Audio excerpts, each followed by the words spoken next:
Bueno, voy a empezar dándole una chuche a mi perro para que no ladre.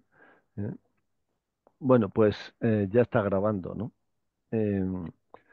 Bueno, si os parece, yo tengo algunas noticias de qué es lo que pasa ahora dentro del Opus Dei, ¿m?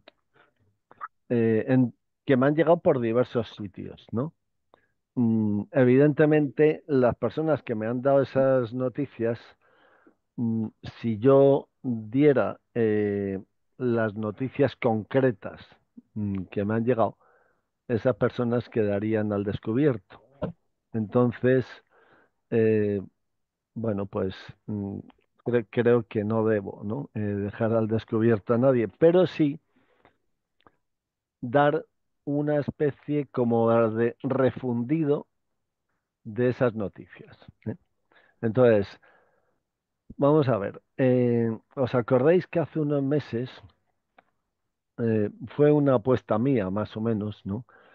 Mm, Dije que probablemente iba a haber una desbandada de sacerdotes numerarios con la nueva forma jurídica, ¿no? Bueno, eso parece que se va confirmando, parece que se va confirmando, ¿eh? O sea, cada vez son más los sacerdotes numerarios que están tomando posiciones en distintas diócesis. Luego, lo que suceda al final no sabemos cómo terminará el asunto, pero lo que sí parece es que eh, hay cada vez más sacerdotes numerarios que están tomando posiciones. Tomar posiciones quiere decir que están preparando su propio futuro como sacerdotes diocesanos. ¿Eh? Por otra parte, cada vez parece más claro que el Opus Dei no seguirá siendo una prelatura personal, sino que pasará a ser otra cosa. Probablemente una asociación pública de fieles, probablemente. Si eso se produjera, forzosamente tiene que haber una excardinación de la totalidad de los sacerdotes del Opus Dei y una incardinación en la nueva forma jurídica. En ese proceso de excardinación e incardinación es donde caerían muchos sacerdotes numerarios. Mm, Sobre todo teniendo en cuenta que ya no se va a llevar a cabo fraudulentamente como se llevó a cabo en el año 83, ¿eh? En donde prácticamente les tomaron el pelo a unos y otros, salvo a algunos que no se dejaron tomar el pelo, yo conozco a alguno de ellos, y la mayoría pasó a la prelatura personal. También es verdad que mientras que el paso de instituto secular a prelatura personal eh, se, se veía como un ascenso institucional, es decir, que parecía que tenía más pedigrí la, la figura de prelatura personal que la figura de instituto secular. Pues lo que va a pasar ahora es un paso atrás desde el punto de vista institucional, porque las prelaturas personales, a pesar de que son fenómenos asociativos, siempre desde que el Opus Dei fue constituido prelatura personal, se ha entendido desde dentro del Opus Dei como una cuasi diócesis. ¿Eh? Entonces, o cuasi iglesia particular. Entonces, claro, ahora el cambio es al revés. ¿Eh? Y en ese sentido, digamos que la tendencia podría ser a descolgarse. Pero lo característico de los últimos rumores que me han llegado es que la propia prelatura está propiciando esa desbandada. ¿Mm? O sea que desde la propia prelatura,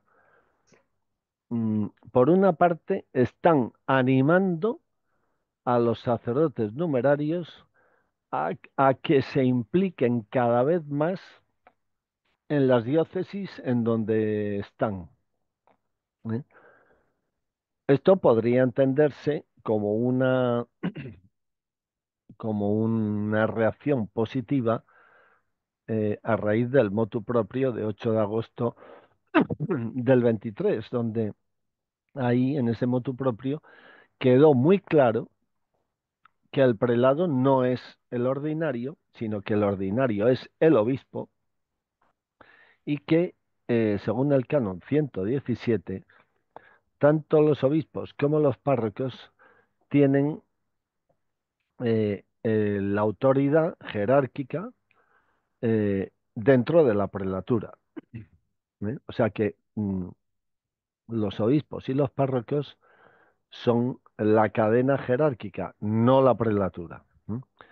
Eh, entonces, lo novedoso de las últimas semanas que he podido cotejar por varios sitios es que la prelatura está fomentando internamente la desbandada. Eso también tiene que ver con una posición de echar lastre, ¿eh? Porque dentro de la prelatura, Ocariz y sus amiguetes del Consejo, pues se han dado cuenta de que hay bastante mm, resistencia interna, ¿eh?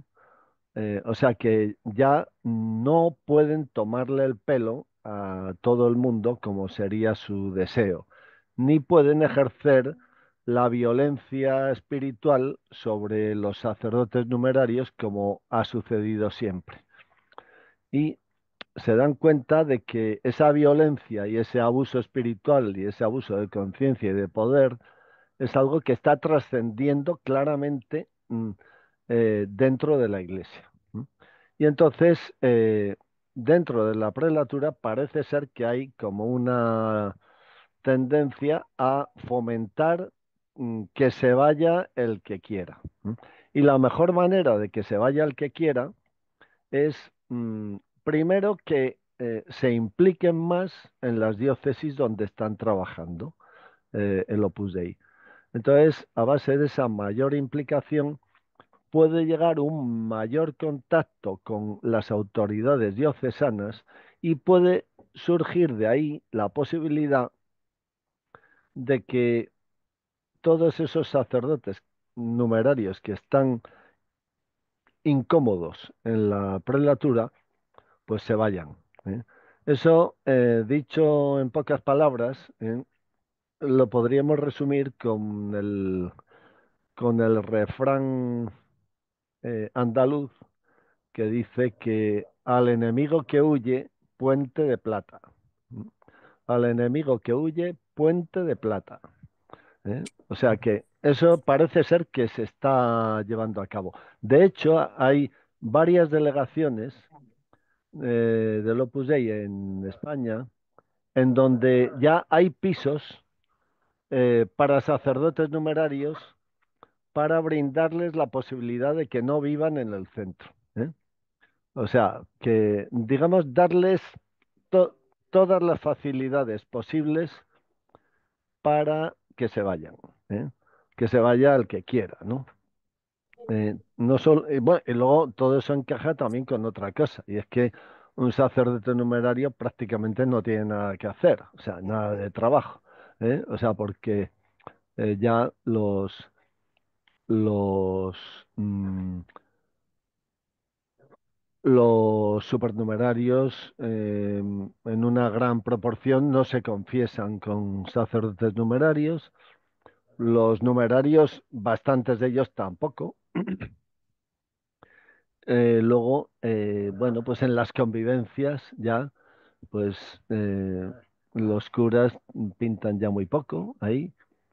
Mm, o sea, que no tienen trabajo. O sea, si es que, o sea, no tienen gente, salvo dar cuatro pláticas en un colegio de fomento o de atendis o alguna cosa de estas, pues realmente es que no tienen trabajo. Oye, Están todo el Antonio, día aburriéndose como monas, ¿no? Perdona, Diego, me parece que has pedido la No, palabra o... no, Guillermo, bueno, nada más Ah, rápido un ah, comentario a lo que estás haciendo, Antonio. Buenas tardes, ¿qué noches a tal? todos.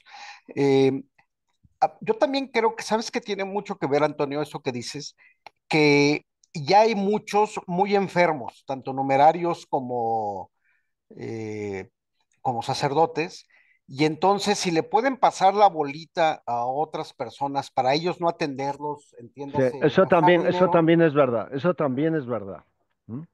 Mira, eh, ahora mismo, sí, eso, da- da- sí, Nada sí, más, sigue, sigue. mira, hace poco, digo, ya lo había platicado, murió un numerario aquí en México, creo que finales de enero, principios de febrero, Guillermo Magaña, eh, que le costó, entonces el director solo hablaba de lo que les había costado atenderlo, ¿no? O sea, y luego para mayor cosa llega el vocal de San Miguel, de la región, un catalán, bueno, de familia de muchos catalanes que llegaron a vivir a México en los años 80, a principios de los años 80, papá supernumerario, mamá, etcétera, etcétera, que, mira, hace este comentario que me parece increíble, ¿no? En el sepelio, frente a todos diciendo, bueno, así queriendo dar un mensaje, ¿no? ¿Cuál es el mensaje de los directores? Entonces dice, bueno, pues Guillermo, el Opus Dei ha cumplido su función en Guillermo. Hace 60 años nos lo entregó y ahora, después de que el Opus Dei ha actuado en él, se lo regresamos. Ya el Opus Dei cumplió su función.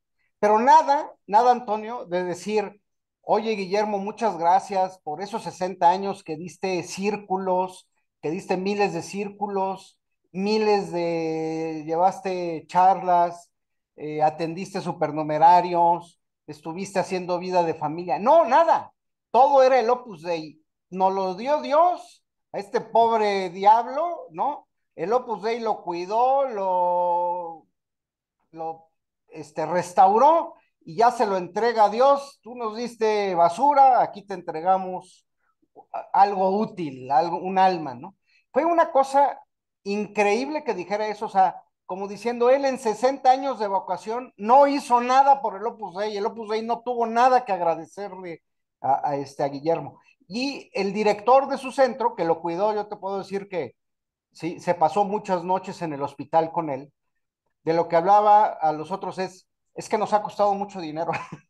O sea, están Sí, sí, comprometidos sí, las sí. finanzas del centro, porque nos ha costado dinero. Entonces ahora sacerdotes, numerarios, a otras personas, mi hermana numeraria tiene que comprar a pesar de que trabaja en una escuela del Opus, tiene que comprar su seguro de gastos médicos porque el Opus de ella le dijo que olvídate de que nosotros te vayamos a mantener en una enfermedad. Pero bueno, esa puede ser otra razón, ¿eh? Nada más lo que Sí, quería no, comentar, no, Antonio. seguro, seguro que lo es porque también te voy a dar datos de aquí de España y es que cada vez son más los directores de centros de mayores que prácticamente están bloqueados con la atención geriátrica de los de su centro, porque la mayoría de los numerarios pasan ya de 70 años, ¿eh? O sea, en los centros de mayores, ¿no? Y muchos de ellos a lo mejor ya tienen algunas limitaciones muy fuertes, ¿no? Y bueno, fíjate, yo eso ya lo conocí porque me acuerdo que en mi último curso anual, en el año 2015, ahí coincidí con el director de un centro de Madrid que me dijo que él y otro eran los dos únicos que estaban sanos, ¿eh? Todos los demás estaban o enfermos o muy ancianos, ¿eh? Y bueno, y eso O muy empieza a ser, deprimidos. o muy deprimidos, claro. Y eso empezaba ya a ser un problema hace 10 años, ¿eh? Mira, hay una noticia de esta semana. Esta semana ha muerto en Madrid una numeraria que es Blanca García de Cortázar, ¿eh? Que lo fue todo en la Universidad de Navarra hace Blanca muchos años. Castilla, perdona, Blanca Ah, Castilla. perdón, sí, Blanca Castilla de Cortázar. La he confundido con el jesuita García de Cortázar, que murió hace 3 años. No, esta es Blanca Castilla de Cortázar, efectivamente. Yo me acuerdo que leí un libro suyo hace unos 15 años así, sobre las charlas que dio, sobre las audiencias que dio Juan Pablo II, sobre la teología del cuerpo entre los años de 1979 y 1983. Y Blanca Castilla pues hacía ahí unas apreciaciones interesantísimas, ¿no?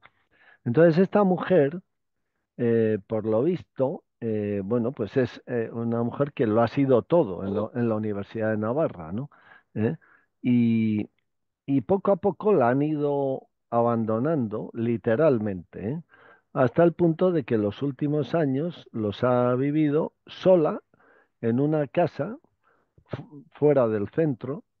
Al parecer, ella misma quiso no vivir con numerarias, porque estaba hasta el gorro, de esa gente, ¿no? Y, y bueno, pues prácticamente ha vivido, o sea, literalmente abandonada, ¿no? Y también tenía algunas publicaciones que no encajaban con la línea general del Opus Dei, algo parecido a Jutta Burgraft, ¿eh? O algo parecido a Alejandro Llano, que fue rector y que murió hace un año más o menos, ¿no? ¿Eh? Seguro que ahora en el Opus Dei le hacen algún homenaje en la Universidad de Navarra, ¿eh? Y- pero parece ser que se han alegrado de que haya desaparecido, ¿eh? Por lo visto ha muerto en cuestión de una semana, ¿no? Estaba bien, tenía un cáncer, pero ha empeorado y ha muerto en cuestión de una semana, ¿no? Pero es un caso claro de abandono, como tantos y tantas, ¿eh? O sea, que están literalmente abandonados en pisos, ¿eh?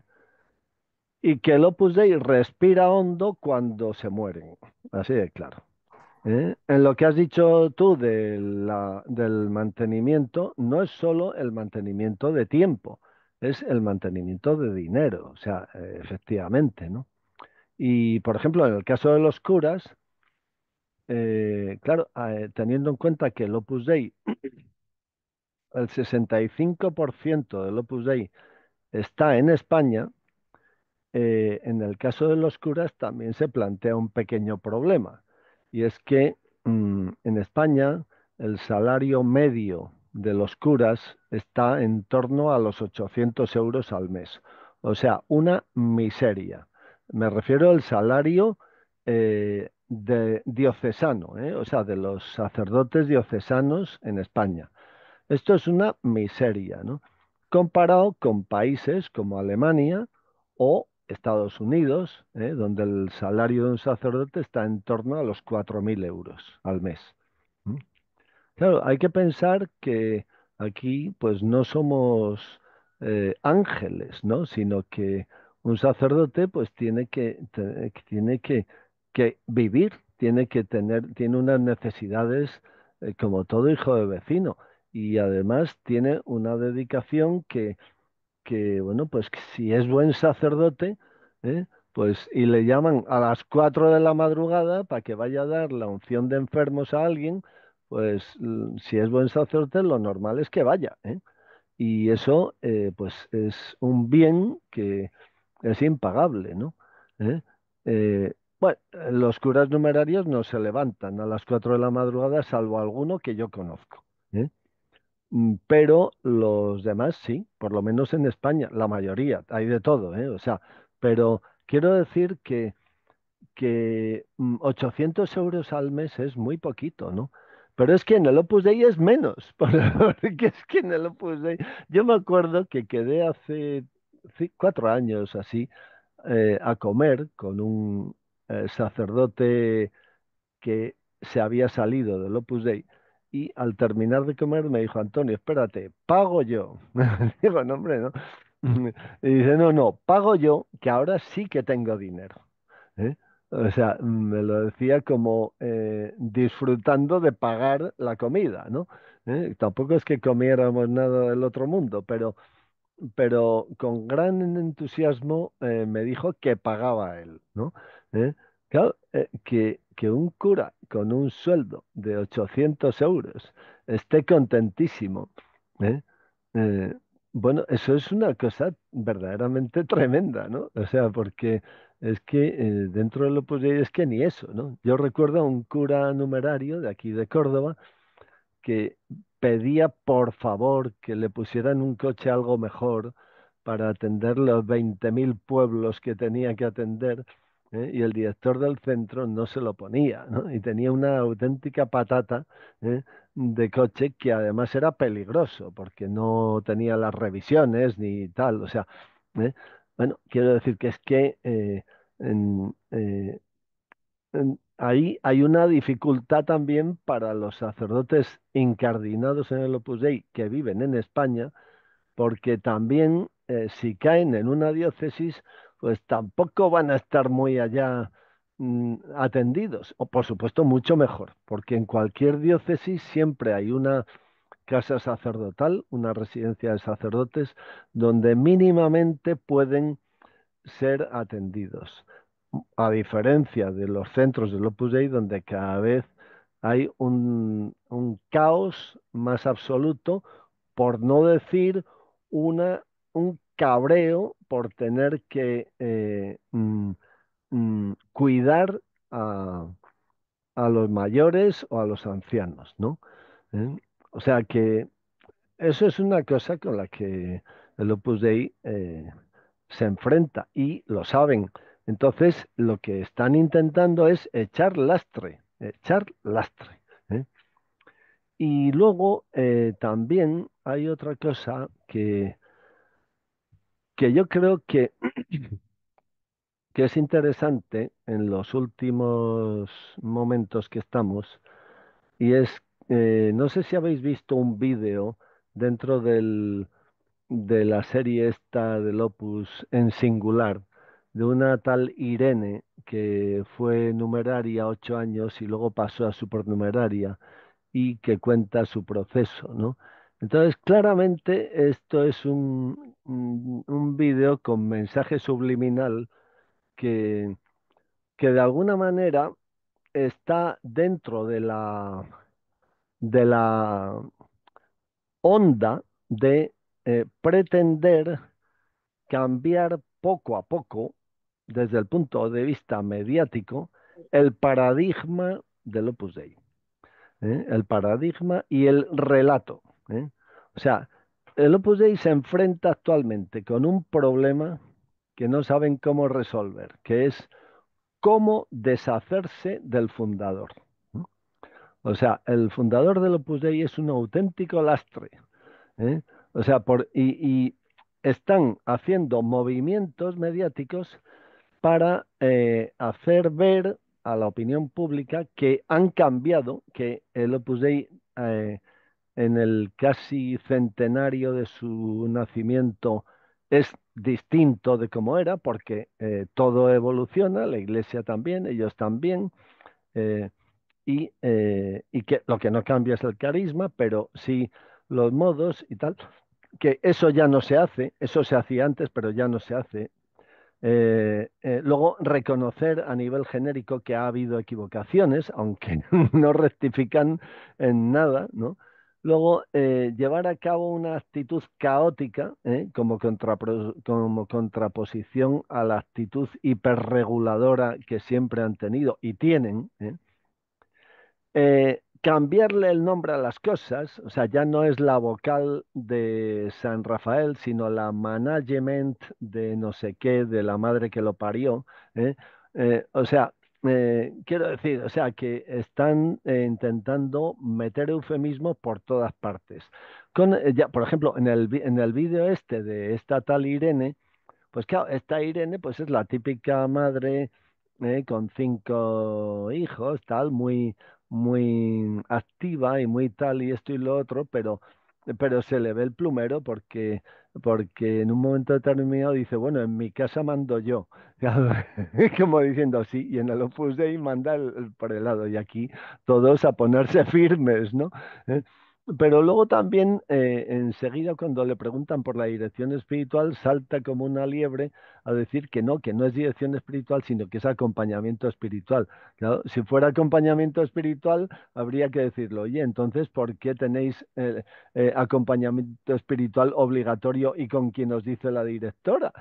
Claro, joder, es que eso no es el acompañamiento espiritual, eso es dirección espiritual al más puro estilo nazi, mezclado con órdenes religiosas, ¿no? ¿Eh? Pero bueno, quiero decir que ahí ellos están ahora en una situación como de querer mostrar un rostro amable, un rostro nuevo, un nuevo paradigma, un nuevo relato, pero por otra parte no han escatimado ni un, o sea, no han hecho ni el más mínimo esfuerzo por decir, por contradecir a su fundador. Entonces, claro, todo lo que el fundador dijo está ahí, ¿eh? Y sigue igual, ¿no? A lo mejor no le citan en aquellas frases comprometedoras, ¿eh? O han borrado fotos de los centros en donde el fundador aparecía de aquella o de la otra manera, o han cortado y censurado tertulias del fundador del Opus Dei en donde decía tonterías, ¿no? Pero, sin embargo, pues ahí está. Por cierto, los vídeos del fundador del Opus Dei, hay muchísimos que los tenemos por ahí. Lo digo para que los del Opus Dei que nos están oyendo ahora, que no crean que por muy censurados que los tengan, han desaparecido, que tenemos copias, ¿eh? O sea que quiero decir que eso o sea, que están ahí, ¿eh? O sea, y no solo yo, sino que hay mucha gente que tiene copias de vídeos de películas enteras del fundador del Opus Dei, en donde éste dice todo tipo de tonterías. Bueno, o sea que el problema es que eh, el Opus Dei tiene un problema, que es su propio fundador. No sé si sabéis que esta semana el Papa, en plena enfermedad, ha suprimido una institución más de la Iglesia Católica y ya van 29. Y uno de los motivos que da ahí es el fundador. ¿Mm? O sea, el tema del fundador. En el motu propio de 22 de julio del año 22, el propósito del Papa es defender el carisma, defender el carisma. Entonces, yo creo que lo que podría llegar a suceder es que la Santa Sede, eh, defendiendo el carisma, eh, anule al fundador. Anular al fundador quiere decir que tarde o temprano habrá que plantearse la revisión de su proceso de canonización y descanonizarlo. O sea, eso probablemente tendrá que suceder porque si hay algo claro es que el fundador es un lastre. Eh, en ese relato nuevo que están haciendo en el Opus Dei, si apareciera el fundador ahora, terminarían a tortas. O sea, porque están diciendo cosas que son contrarias a todo lo que el fundador ha dicho durante toda la vida y que ellos han defendido durante toda la vida y que yo cuando era del Opus Dei defendía también, claro. O sea, como todo. ¿Eh? O sea que eso es un asunto importante. Luego me he enterado también de otra cosa y es que Antonio, discúlpame, ¿puedo intervenir 10 segundos? Mira, hay sí, otro, yo estoy detectando antes de que cambies de tema. Bueno, buenas tardes a todos, no he dicho nada. Están teniendo otro ítem que ellos están defendiendo ahora. Yo lo vengo detectando, es que los abusos ciertamente existen, pero dentro de toda la iglesia. claro, Es claro, sí, sí. importante Es importante ese Sí, matiz porque si hay un artículo muy interesante en la revista Omnes, que es para guardarlo, mm, porque pone de manifiesto cuál es todo esto que tú muy bien estás diciendo, lo enmarca muy bien el artículo, ¿no? Y mm. entonces hacen ver que se dan los abusos, abusos de conciencia, poder espirituales, Sí, pero en sí, toda sí, la iglesia sí. hay que reformar todas las Todo, estructuras de todo, la todo. iglesia. Es decir, que la iglesia también sabe que en un momento dado estos señores les van a echar las culpas al maestro armero, es decir, como dice el refrán, que son ellos. Por otro lado, están hablando de otro registro, que es el registro de que, hombre, algunos de los que dicen que antes hacíamos algunas cosas como el uso del silicio y tal, es que, claro, en el Opus Dei se da una vida ascética exigente. Están defendiendo como si eso fuera una vida ascética exigente. Yo he de decir en eso que ciertamente el cilicio, la disciplina, tradicionalmente se han utilizado en la Iglesia por muchos santos, pero no al modo y la forma con que lo hace el Opus Dei. Pero ellos una vez más lo enmarcan, lo recubren, lo envuelven muy bien, que son expertos dentro de una vida exigente. Y luego el último registro, incidir en que a mí se me ha dado esta semana sobre todo, no sé por qué, pero incluso las dos últimas, de encontrarme con gente que ha sido de la obra y han vuelto. Algunos y dicen que, bueno, que las cosas ya no son como son y que, bueno, hasta Isabelita dice eso en la famosa entrevista de hace un mes y la famosa vocal de la Comisión en España de Juventud, San Sí, Rafael, la Vía, management, la la management. management también dice que sí, pero que eso son cosas del pasado, que ahora mismo ya el tema está más enfocado en aprender de esa experiencia y hacer ver que las cosas cambian y que afortunadamente se están aprendiendo de ellas. Lo cual no Oye, quiere decir que no yo a tengan que esta... reparar por lo que reconocen que han existido. Es decir, Claro, claro. de ahí sale ese corolario. Y lo último es insistir, insistir, insistir, sobre todo esta gente que ha vuelto en que es un espíritu de familia. No me extiendo más, pero eso daría mucho, mucho que hablar, porque el espíritu de milicia y familia es una cosa muy manoseada en el Opus Dei y todos sabemos, por lo menos lo que hemos estado hace algún tiempo y durante unos años, que se insistía más en la milicia que en la familia. Por cierto, la familia era, nos teníamos que alejar todos de nuestra familia, pero el fundador tenía su familia dentro de la obra, como detalle, nada más. A ver, mira, vamos a ver, lo de a- algunas de las cosas que has dicho, lo del silicio, tal. Bueno, yo a nivel personal, yo a mí el silicio no es el tema que más me ha molestado, ni mucho menos. O sea, quiero decir que igual es porque yo siempre he sido un tío muy que me ha gustado la vida dura, ¿eh? O sea, y a mí siempre me ha gustado ir a la montaña, hacer escalada, hacer marchas por lugares inhóspitos, dormir encima de la nieve. Digamos que todo eso ahora ya no lo hago, por supuesto, porque ya el físico no me da para ello. Pero quiero decir que puestos a llevar una vida dura, pues a mí lo del silicio no es lo que más me ha molestado en mi época del Opus Dei. También es verdad que me parece, o sea, ahora mismo me parece una cosa descabellada. ¿Eh? Lo mismo que me parecen descabelladas las mortificaciones corporales, o sea, porque si de lo que se trata es de manifestar el amor, yo creo que el amor hay que manifestarlo cuando se presenta la ocasión, no de una manera programada. Y además, yo a mi padre nunca le he dicho, papá, mira, como para demostrarte que te quiero, hoy me quedo sin comer. Eso me parece una, una gilipollez, ¿no? ¿Eh? O sea, lo que sí estaría dispuesto es a quedarme sin comer un día por ayudar a mi padre.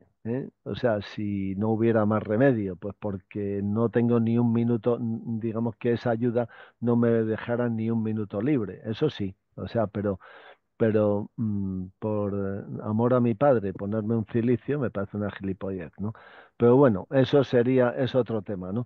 Pero voy con otro punto que has tocado, que es el tema de la familia. Y es lo que iba a comentar cuando tú has intervenido. Y es que me ha llegado un soplido en el sentido de que de los tres rechazos que ha habido a los borradores de estatutos que el Opus Dei ha presentado en los últimos 2 años y medio, uno de los borradores decía que el carisma del Opus Dei es la protección de la familia. Y ese borrador fue literalmente eh, rechazado. Y probablemente el, el motu propio ad carisma tuendum, que empieza con una exposición por parte del Papa del carisma del Opus Dei, que es la santificación del trabajo ordinario, probablemente eso es una puntualización para que quede claro que no se puede manipular el carisma con el fin de pretender otros fines, como es el de que el que preside el Opus Dei es el padre, y que el Opus Dei es una familia, porque entonces ya nos metemos en una dialéctica mafiosa, ¿eh? Y sobre este punto quiero recomendaros una película que la vi esta semana pasada, que está en Amazon Prime y que se titula Uno de los nuestros. Está basada en hechos reales de la mafia italoamericana. El director es Martin Scorsese y hay actores importantes, entre ellos una interpretación magistral de Robert De Niro, ¿eh? Uno de los nuestros. Entonces, en esa película mm, se eh, expone perfectamente la filosofía de la mafia, que es exactamente igual que la filosofía del Opus Dei, ¿eh? ¿Por qué? Pues porque la mafia se basa en el concepto de familia, familia, lo mismo que el Opus Dei, ¿eh?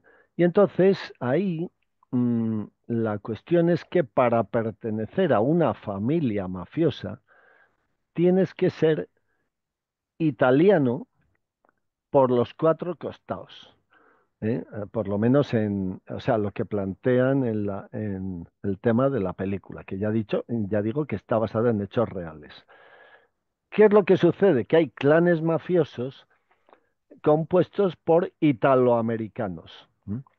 Entonces, el gran sueño de esos clanes mafiosos italoamericanos es que el gran sueño de cualquier miembro de ese clan mafioso italoamericano es llegar a pertenecer a una familia eh, mafiosa, ¿eh? Pero para eso hace falta ser italiano por los cuatro costados. Entonces ahí se plantea bueno, no os voy a contar el final de la película, pero sí el tema, ¿no? Se plantean que hay una banda de tres mafiosos, amigos, de los cuales uno de ellos tiene posibilidades de ser admitido en una familia mafiosa. Y se dedican a robar, a matar, etcétera, a hacer méritos para entrar en esa familia. Al final, a uno de ellos le admiten y el día de la ceremonia de admisión muere asesinado. ¿Por qué? Pues porque cometió un error tiempo atrás, que era que él asesinó a uno de esa familia sin pedir permiso al padrino, al comendador, ¿eh? Eh, o sea que ahí las actuaciones se rigen desde el comendador, desde el padrino, desde el padre, vamos, ¿eh? Entonces, luego también se ve ahí otro detalle, y es que otro de los del grupo este de tres, que tiene una mala relación con su mujer porque continuamente le está poniendo cuernos, pues llega un momento en que la relación del matrimonio está muy mal y él ha pensado en divorciarse. Sin embargo, desde la familia mafiosa le dan la orden de que no se divorcie, porque eso le vendría mal a la familia, ¿eh? O sea, que quiere decir que ahí esa familia mafiosa actúa incluso en las relaciones conyugales de los componentes, ¿eh? Muy parecido a los supernumerarios del Opus Dei, o sea, donde ahí, pues en la charla fraterna, pues una de las cosas que tiene el encargado de grupo que hacer es preguntarle al supernumerario o supernumeraria, preguntarle cómo vive el acto conyugal con su mujer o con su marido. O sea que eso yo lo conozco porque a mí me lo han exigido, ¿eh? Cuando yo era numerario y llevaba un grupo de supernumerarios, ¿eh? Tenía yo que preguntarle a cada supernumerario a ver cómo vivía el acto conyugal, ¿eh? O sea que esto no estoy hablando de fantasías, ¿no? Y luego hay otro detalle en la película que es que uno de los tres esos, cuando todavía es jovencito, se ve en una situación comprometida y lo llevan a juicio.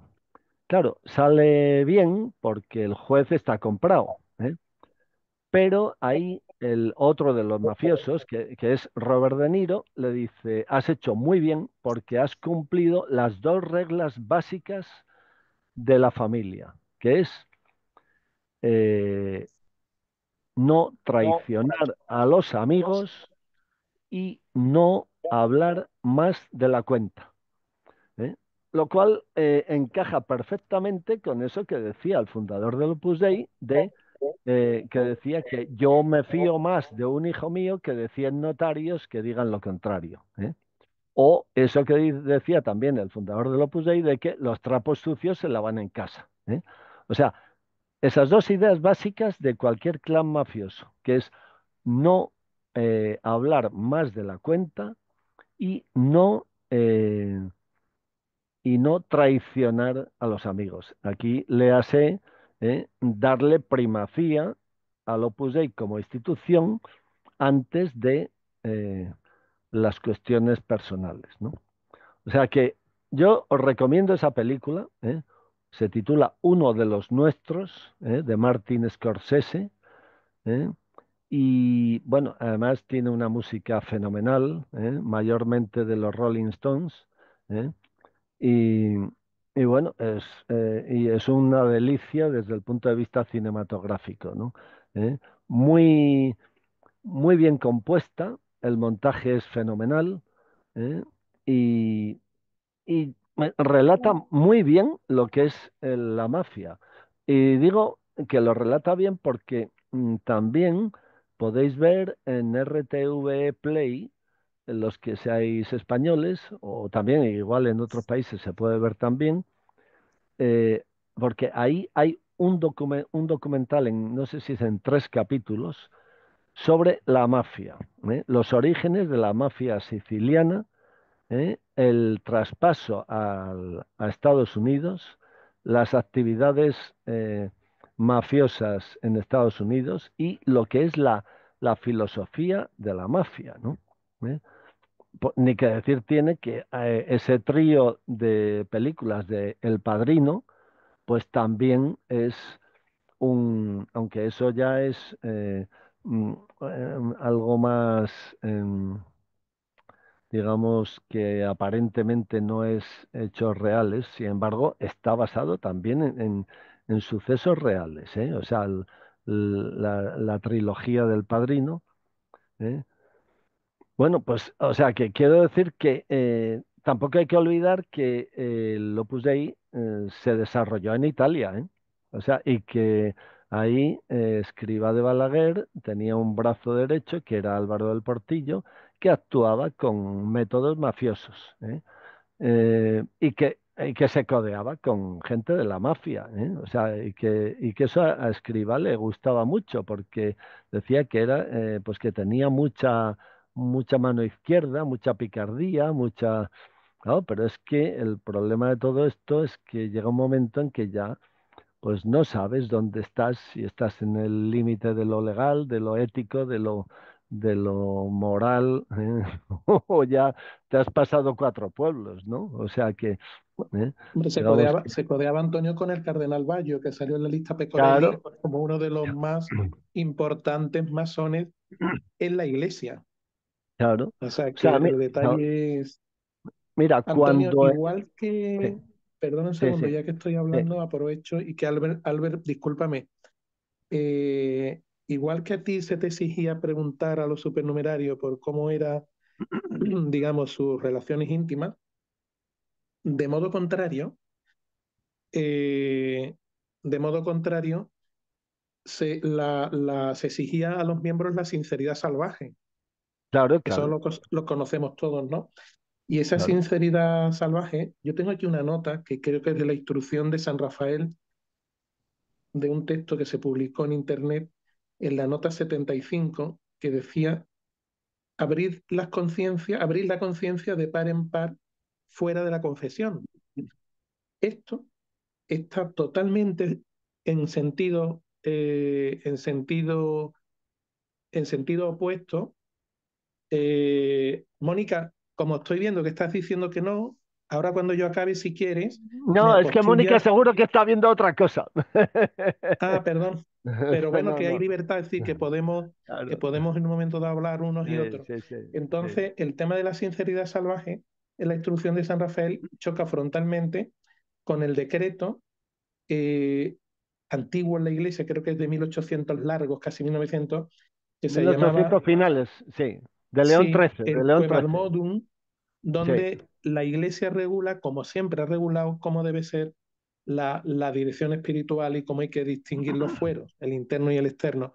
Entonces, claro, de ese modo de querer ser familia, como tú lo estás explicando, que sabemos todos que en el fondo es un subterfugio, efectivamente, choca también con esto, no solo con lo que se le exige pedirle de cuentas a los supernumerarios, bueno, y a todos, sino con la exigencia que el propio fundador tenía y que deja escrita en nada más y nada menos que la instrucción de San Rafael eh, para cuando, digamos, la gente joven llega a contacto con la obra, que se opone radicalmente a la norma de la Iglesia.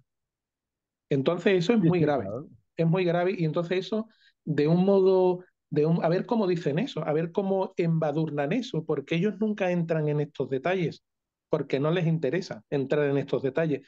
Les basta y les sobra con decir que sí que están aprendiendo, que sí que se han equivocado, que pueden pedir perdón, que de hecho piden perdón, que agradecen, pero incluso se atreven a decir que bueno, que en algunos casos no son verdaderos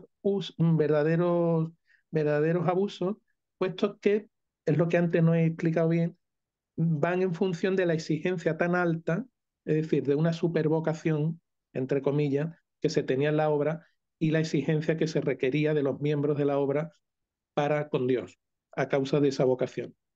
No, no Ujú. entro más, perdona Albert por la Sí, interrupción y a a ver, Mónica que si quiere intervenir, intervenga, vamos. Disculpa si no era esa tu intención de no, rebatir eso. yo creo que es que Mónica estaba viendo a la vez otra cosa, porque las mujeres tienen la habilidad de hacer dos cosas a la vez, cosa que nosotros no sabemos. ¿Eh? Diego, Mónica te escribe que pone que al contrario, que está totalmente de acuerdo contigo y que está impactada con todo lo que platicas. O Bueno, sea, Mónica, pues nada, pues yo te he interpretado porque tengo no solo tener la pantalla delante, pero esta vez te tengo a ti, veo a Carmen también, a Ana y a Antonio. Y entonces te estaba viendo, discúlpame, te pido disculpas, pero bueno, que tampoco pasa nada, que si tú estás en desacuerdo con algo o alguien, a veces Antonio y yo es llamativo, público y notorio que mantenemos posiciones distintas en Sí, sí, algunos sí. temas, pero bueno, Bueno, pero a pesar de eso, como dije la semana pasada, nos llevamos bien, ¿eh? O sea que, sí, sí. bueno, Albert tiene la palabra. Gracias, Antonio. Mira, yo quería volver a lo que empezaste contando de que los curas del Opus Dei algunos se quieren ir y hacer la observación de que si eso pasara, terminaría en la extinción del Opus Dei. ¿A qué me refiero? Porque no en todo, pero muchas de las maldades que hace el Opus Dei son hechas por los curas mismos. Si los curas se van, ya no va a haber lo que van a romper el secreto de la confesión, no van a hacer un montón de cosas que hacen los curas, ¿no? Entonces, eh, eso ya no sería el Bueno, Opus Dei. O sea, el Opus Dei Pero hay como lo dinero. conocemos, es pura maldad. Claro, tú ten en cuenta que ahora mismo hay, o sea, yo no he dicho que se vayan a ir todos, pero lo que sí he dicho es que al haber un cambio institucional, legalmente, ¿eh? Tiene que haber una excardinación de sacerdotes de la prelatura y una incardinación en la figura jurídica que surja de ahí, si es que surge alguna, Sí, ¿eh? pero ahí hay un problema, porque no solo son numerarios, sino son miembros de la Santa Cruz. No, Entonces, pero esos no, no, esos no, esos siguen siendo sacerdotes diocesanos en sus respectivas diócesis.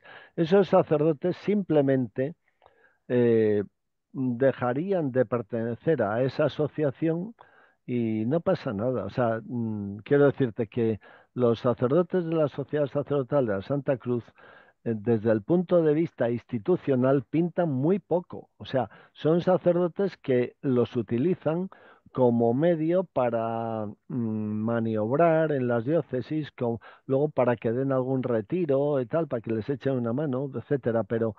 Pero ahora mismo, digamos que con los curas numerarios que hay, se bastan y se sobran para atender la exigua labor que tienen, porque ya es que apenas tienen labor, o sea, ¿eh? Digamos que no pita nadie, un desastre, ¿no?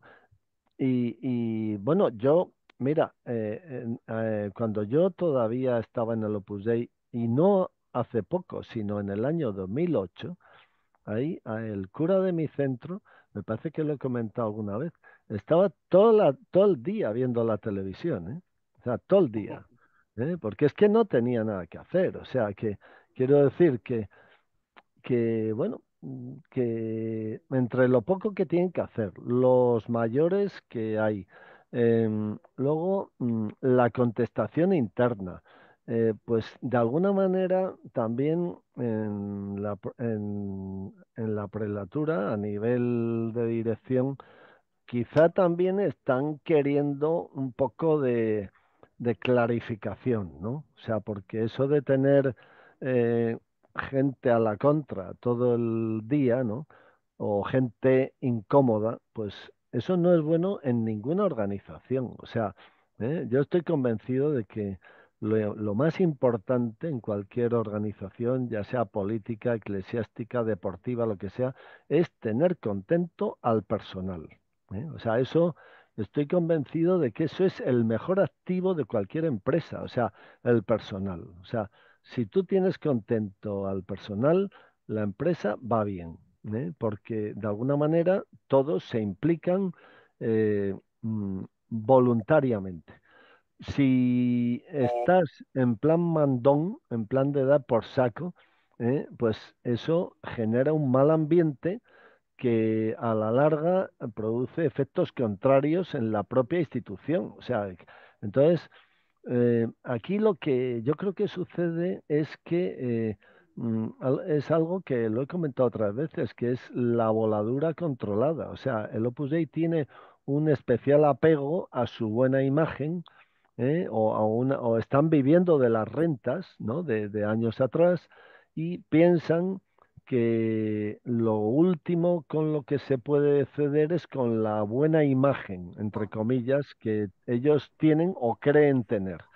Entonces, mm, eh, pasar de la gloria a la crisis total, es algo humillante, es algo humillante. sí, Antonio, Entonces, pero eso no están dispuestos a admitirlo, no están dispuestos a admitirlo. Y lo que yo creo que están haciendo desde hace bastante tiempo es una voladura controlada o sea, con un punto de comienzo y un punto de término. El punto de comienzo es la vieja guardia y el punto de término es una nueva situación en donde hayan cambiado muchas cosas y donde la gente no se haya dado cuenta de que han cambiado. ¿eh? O sea, eh, por ejemplo, fíjate el tema de los estatutos. Los estatutos, en los propios estatutos del Opus Dei se dice que son santos, perpetuos e inviolables. Y sin embargo tenemos al prelado del Opus Dei que lleva 2 años diciendo en todos los mensajitos esos aburridos que manda, diciendo que no os olvidéis de encomendar los nuevos estatutos. Pero coño, o Oye, sea, ¿no? A estas alturas nadie del Opus Dei piensa que los estatutos son santos perpetuos e inviolables. ¿Por qué? Pues y, porque y poco a con poco. cinco, y con 5 o 6 versiones del catecismo de la obra, ¿verdad? Claro, claro, eh, yo creo que ahí están jugando con la gente de dentro, los están tomando como niños o como subnormales, sin que con ello quiera menospreciar a nadie, o sea, como gente de inteligencia limitada, muy limitada, ¿eh? Y están pensando que son tontos, ¿no? Y de hecho, pues han logrado que mucha gente del Opus Dei sea tonta, de verdad, porque Al, si a al- al estas, al- respecto si de, a, si a- al respecto, si a estas alturas hay gente del Opus Dei que todavía piensa que las cosas van bien, pues es que demuestran tener muy poca inteligencia, muy poca, ¿eh? O sea, no ya. Antonio, al respecto de tontos o no tontos, voy a recordar una frase que tengo aquí, y es que el propio José María Escrivá decía, voy a citar, abro comillas, no se admiten en Opus Dei coacciones, no admiten en Opus Dei coacciones más que los débiles mentales, punto. Y esos Claro, no sirven para la obra, cierro pues las fíjate, comillas. pues Entonces, fíjate. claro, ¿qué se está dando? Es que esto, la propia Isabelita, yo de verdad no la tengo con Isabelita, que además lo que pasa que dice tantas barbaridades que me lo pone muy sencillito. Entonces, claro, ella es la supermanagement. Entonces, bueno, ahí hay que dar, ¿no? Entonces, Isabelita se consigue una cosa, que es que el mobiliario que aparece en sus vídeos en forma de atrecho por atrás, eso vale una pasta. Pero es distinto. O sea, están cambiando las formas ya en ese sentido. Lo digo un poco en tono irónico, pero porque pueden cambiar la forma, pueden cambiar lo que quieran, pueden cambiar el lenguaje, aparece ella super diva allí en los vídeos, ¿no? Pero no pueden cambiar la enorme decepción de la gente dentro, porque de ahí deriva otra cosa que hemos hablado muchas veces, que es ¿por qué se da en el Opus Dei tanto empastillamiento? Pues se da, entre otras cosas, porque se produce una profunda frustración, porque esa supervocación que hablan, ¿os acordáis de aquel texto, ¿no? De la barca, ¿no? Mm, El texto de la barca es paradigmático, ¿no?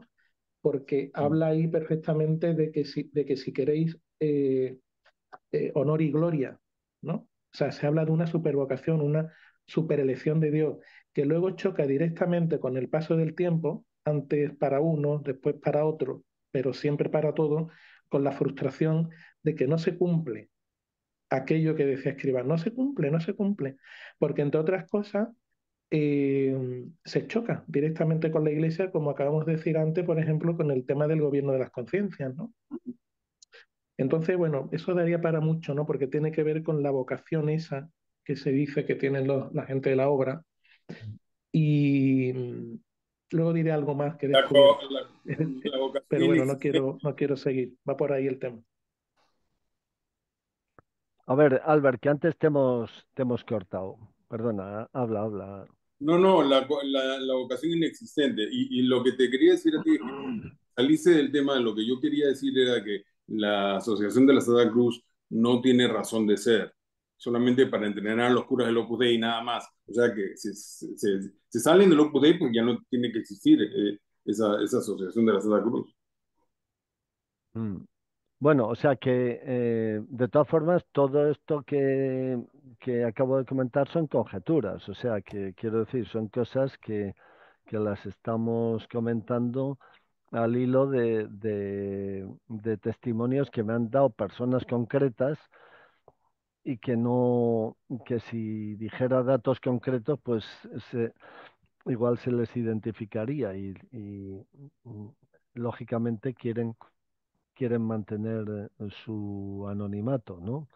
También ha habido un numerario que me ha comentado que en el centro donde él está, un numerario mayor, que me ha comentado que en el centro donde él está no se habla nada de todo esto, nada.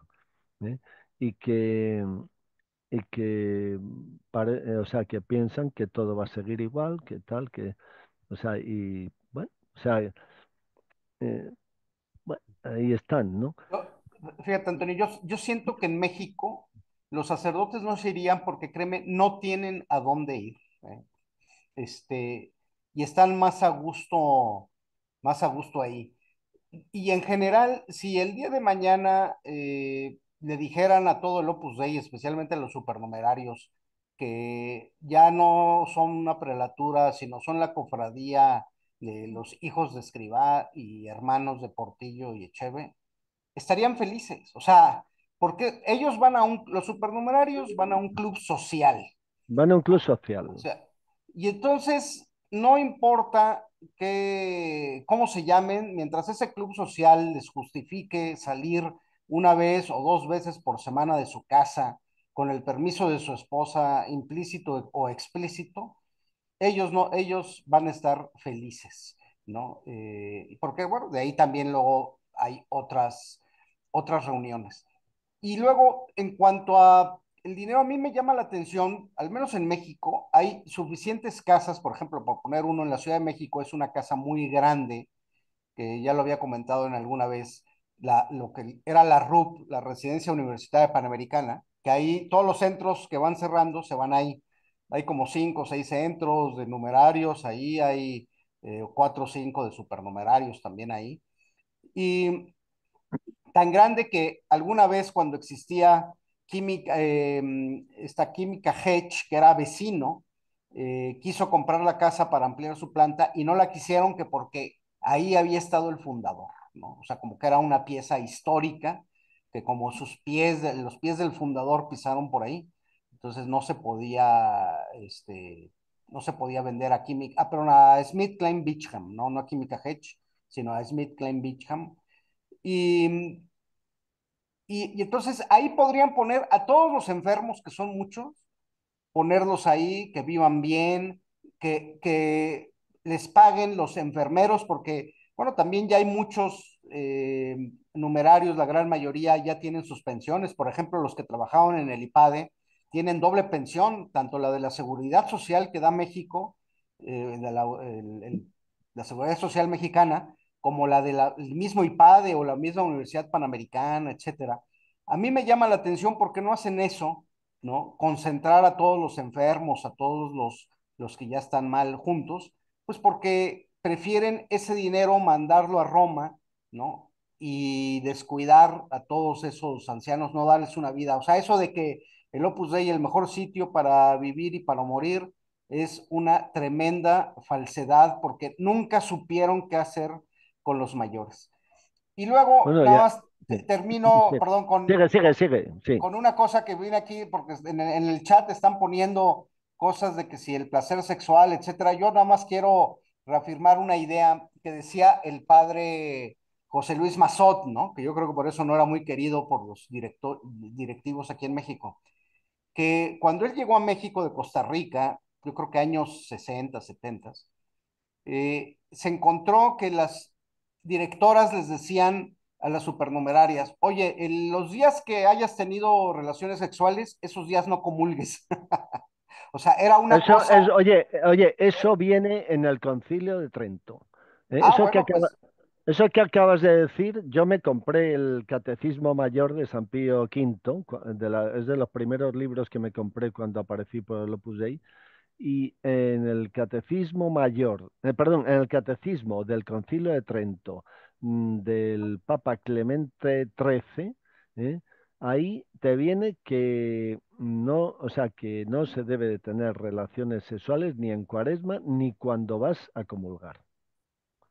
ok, pues bueno, él dice que de lo primero que trató de quitar entre esas ideas monjiles, así le decía el padre José Luis Mazot, a las directoras en México, es que no le dijeran eso a las supernumerarias.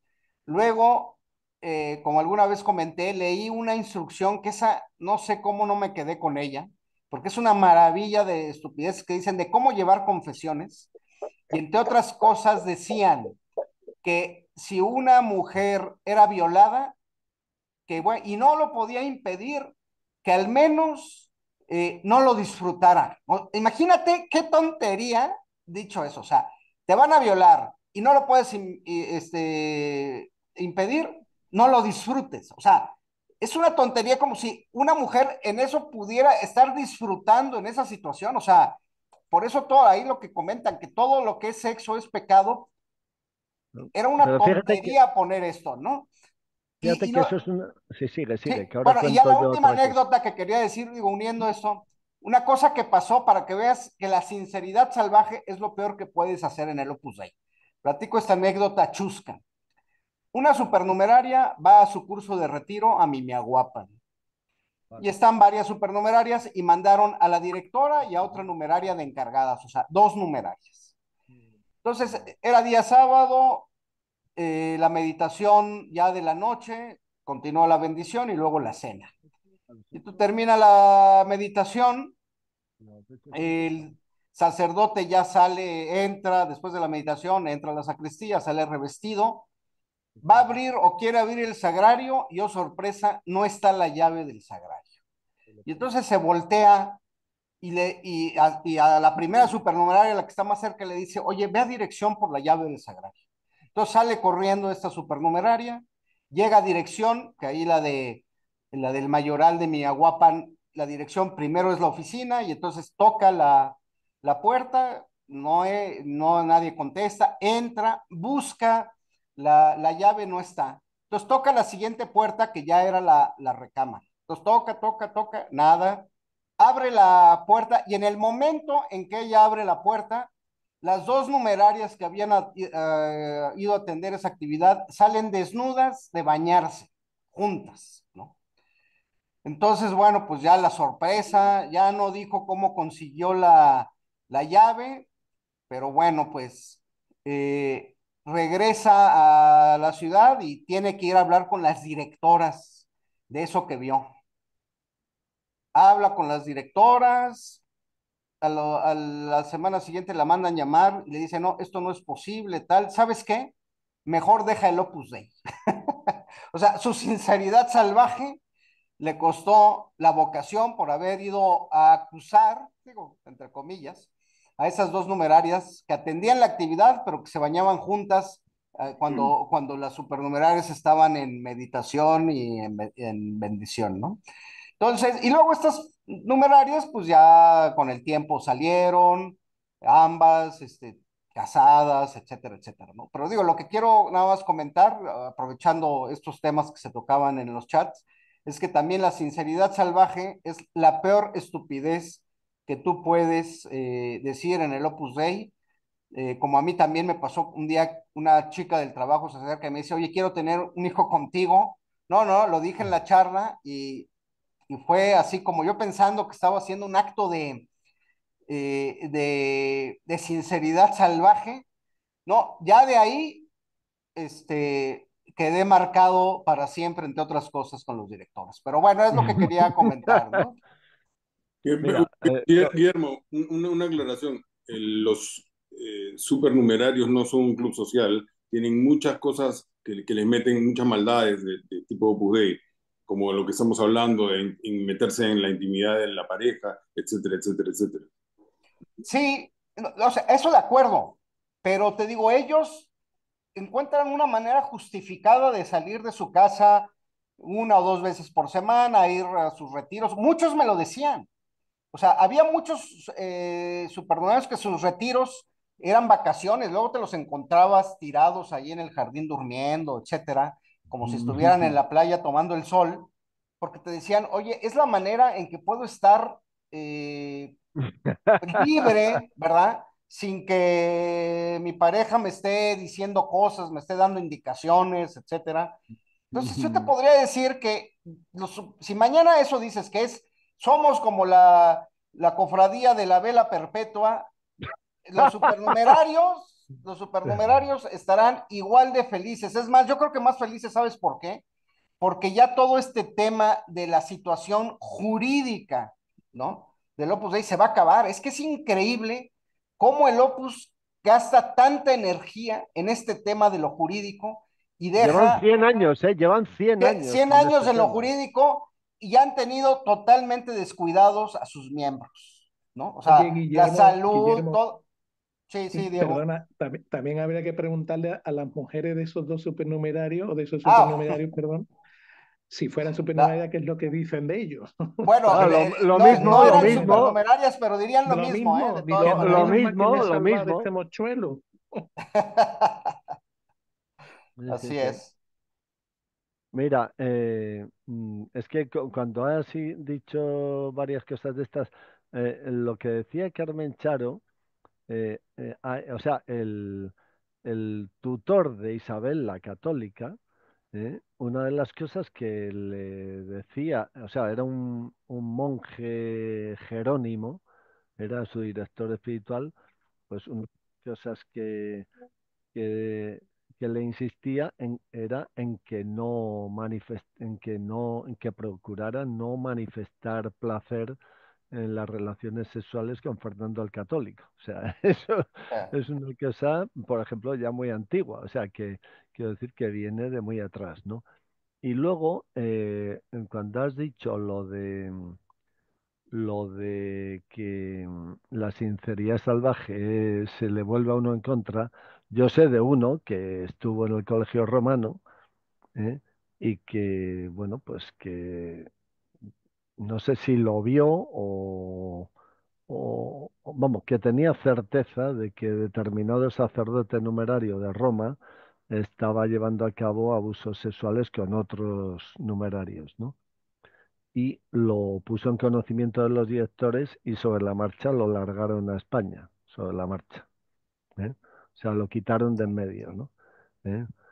Y luego también sé de otro sacerdote numerario ya secularizado que con toda la buena fe, en el año 1993, en su país, no voy a decir qué país es, pero es un país de Hispanoamérica, había las famosas semanas de trabajo. ujú. Y entonces ahí había una semana de trabajo en ese país y él con toda su buena fe hizo una serie de propuestas y razonamientos de cosas que a su juicio podían ser mejorables y a raíz de eso lo,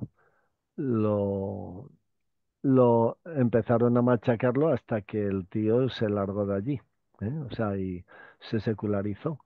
Pero que, o sea, su ruina fue precisamente la buena voluntad y la lealtad, porque yo creo que en las instituciones, eh, aquí ha habido un comentario hoy en el chat de alguien que ha dicho más o menos que, hombre, que si en las instituciones se debe de criticar o no, tal. Yo siempre he mantenido que a las instituciones hay que machacarlas, literalmente, de críticas, tanto si se las odia como si se las quiere, porque, Pues sí, porque el que odia una institución y la critica, de esa crítica los de dentro pueden sacar cosas positivas y el que ama a una institución y la critica, estoy seguro de que esa crítica es bien intencionada y con ánimo de mejorar, ¿no? Entonces, toda crítica a cualquier institución, yo entiendo que es buena siempre, siempre. así Bueno, es. hay una... antes, cuando estabas tú hablando, ha habido un momento que me he quitado los cascos porque tenía yo una reunión a las 8:15, pero resulta que es a las 8. Entonces, lo digo porque ahora son las 7:25, o sea que tenemos más o menos media hora. Yo no voy a poder estar más. Ya os lo avisé en el enlace que se os envió, que bueno, que tendríamos el tiempo más limitado. Sí querría hacer un comentario sobre dos cuestiones que aparecieron la semana pasada. Una de ellas es el tema de la sentencia del caso Gaztelueta. Eh, en la, en la revista Omnes, que todos sabéis que es del Opus Dei, que es la antigua revista Palabra, pero que tan mal les fue que le tuvieron que cambiar hasta el nombre. ¿eh? Bueno, pues en esa revista, una vez más, se insiste en la inocencia del pederasta numerario y se insiste en lo mal que se ha llevado el asunto, etcétera, etcétera, ¿no? Mm, mm, Hay una cuestión que la semana pasada se suscitó y que hubo una conversación acalorada, como no podía ser menos, entre Cozumel, Diego y yo, que aunque Cozumel no esté aquí, nos llevamos bien, ¿eh? O sea, quiero decir que Cozumel lo que pasa es que esta semana no ha podido venir, pero y Diego y yo nos llevamos bien, ¿no? Lo que pasa es que la gente del Opus Dei y otras personas que a lo mejor que no lo son, quizás se extrañan de que haya gente que opinemos distinto y a pesar de eso nos llevemos bien, ¿no? ¿Eh? Y también se escandalizan a lo mejor de que defendamos nuestras opiniones acaloradamente, ¿no? Pues no tiene nada de particular, o sea que precisamente estos coloquios son coloquios en libertad, donde aquí cada cual opina lo que quiere, el único límite es el respeto a las personas y ya está, pues no pasa nada, ¿no? Pero en la opinión de Cozumel de la semana pasada hay un detalle que lo advirtió en un chat privado Carlos Pedraza y que creo que vale la pena comentar aquí y ahora, que es lo siguiente. Como os acordaréis, básicamente la postura de Cozumel era que, puesto que la Santa Sede había emitido una sentencia en donde le decía al Opus Dei que tenía que expulsar al numerario pederasta, dado que el propio numerario pederasta no se había ido por su propio pie, ¿eh?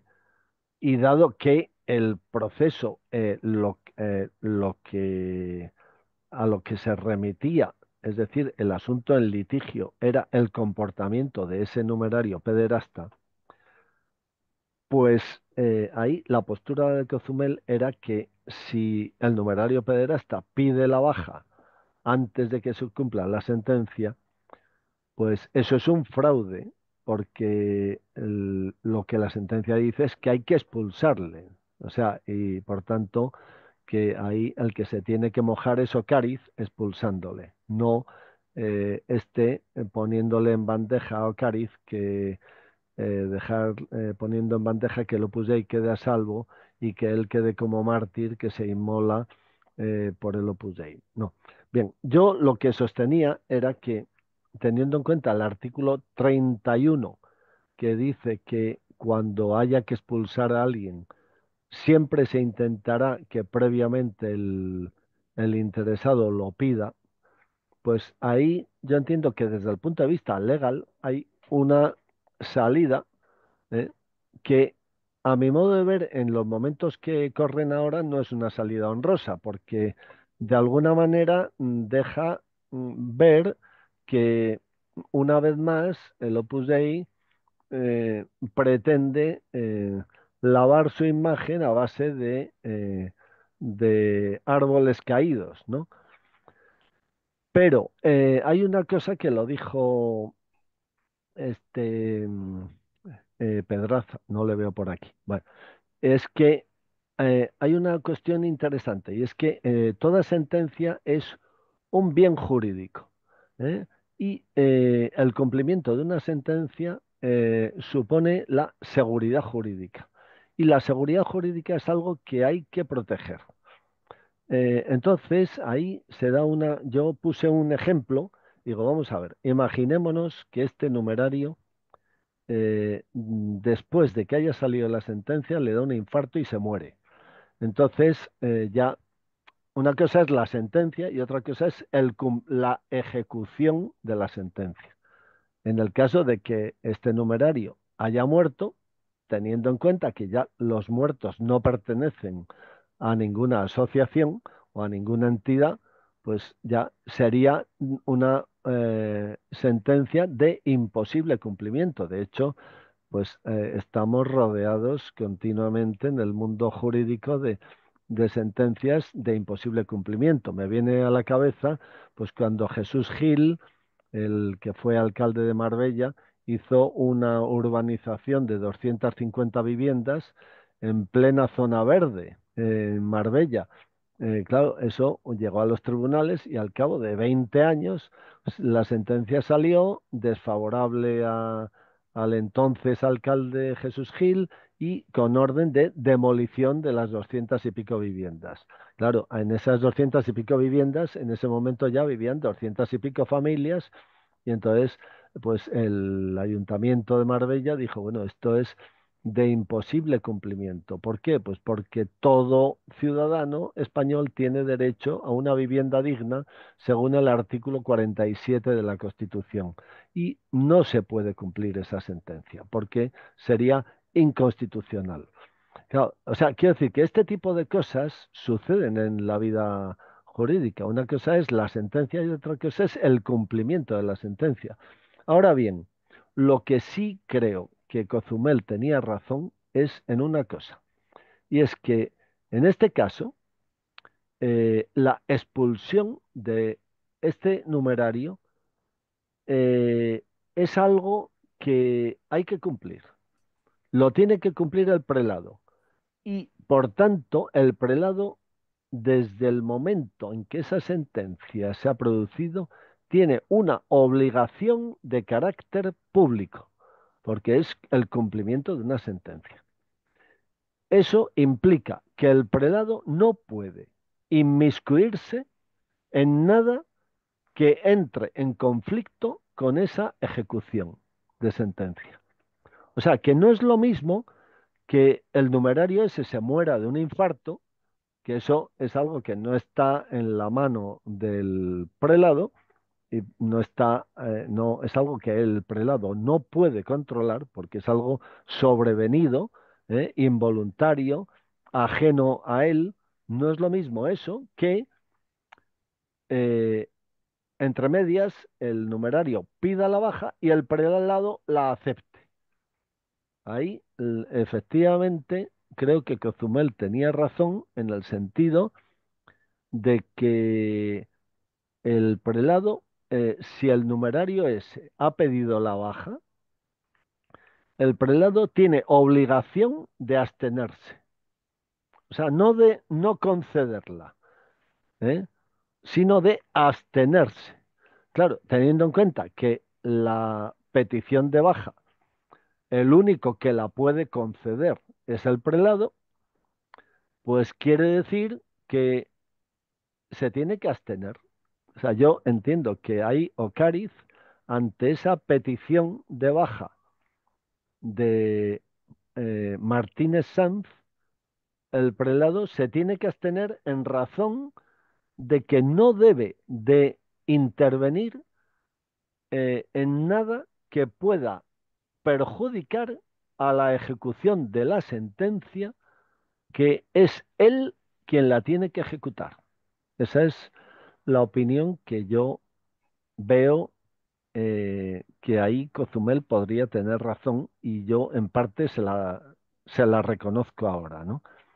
También Antonio, es voy a verdad. matizar una cosa. Antonio, voy solamente a matizar una cosa. Sí, No he sí. levantado la mano porque no sé qué pasa hoy en el menú, no me permite levantarla, ¿vale? No, pero No ya es tienes. que... Sí, sí, Sí, habla, sí, habla. tomo, conquisto la palabra, como dijiste hace Conquista, tiempo. conquista la palabra, Exacto. conquista. Bueno, no es que una sentencia sea un bien jurídico en sí misma, no. Es que hay una sentencia penal que establece una realidad jurídica nueva, que la reconoce como tal, y que reconoce o establece esa sentencia penal un nuevo bien jurídico que ha de protegerse. Es decir, la sentencia penal, en ámbito penal, cuando es condenatoria, como en este caso, está reconociendo que un bien jurídico protegido ha sido lesionado. ¿Cuál? Pues materialmente la integridad física y moral del hijo de Cuatrecasas. Pero en paralelo, desde el momento mismo en que surge esa sentencia y es firme, surge un segundo bien jurídico en paralelo, perfectamente compatible con el primero, que es el de la seguridad jurídica. Y es Claro, más, de lo que acabas de decir, voy a afinar un poco más. Es que ese precepto interno del Opus Dei, por el que el prelado tendría que expulsar o tendría que ofrecer la renuncia, mejor dicho, a aquel que hubiese cometido actos susceptibles de expulsión, eso puede ser nulo, porque Sí, sí, estaría pidiendo que una resolución judicial o de un tribunal eclesiástico, como es el caso, pudiera ejecutarse y todo para mantener limpia la imagen del Opus Dei. sí, sí. Sí, no es lo mismo que el prelado le ofrezca al numerario la posibilidad de irse voluntariamente en una situación distinta a una situación en la que el prelado está obligado a llevar a Exacto. cabo una acción concreta. No es Exacto. lo En el mismo, momento porque ya, o en que la prelatura ya tiene sea, conocimiento del sentido del fallo, es un fraude.